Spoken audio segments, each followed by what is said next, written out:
शाहू छत्रपती फाउंडेशनच्या वतीनं घेण्यात आलेल्या राजर्षी शाहू विचार आणि प्रचार परीक्षेचा पारितोषिक वितरण सोहळा शाहू स्मारक भवन इथं आयोजित करण्यात आला होता।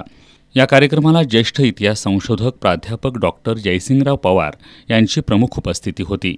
रयत शिक्षण संस्थेचे विश्वस्त M.B. शेख यांनी राजर्षी शाहूंचा विचार तळागाळापर्यंत पोहोचवण्यात शाहू छत्रपती फाउंडेशन यशस्वी ठरल्याचं सांगितलं।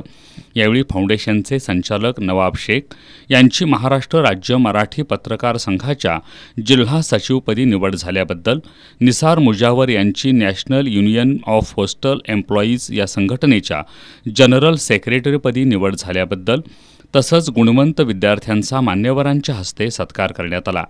कार्यक्रमाला पोलीस निरीक्षक वैष्णवी पाटील, इतिहास संशोधक प्राध्यापक डॉक्टर राजेंद्र घाटगे, शंकरराव केंबळकर, शाहू छत्रपती फाउंडेशनचे अध्यक्ष प्राध्यापक जॉर्ज क्रूज, सचिव जावेद मुल्ला, सादिया मुजावर यांच्यासह पालक विद्यार्थी उपस्थित होते।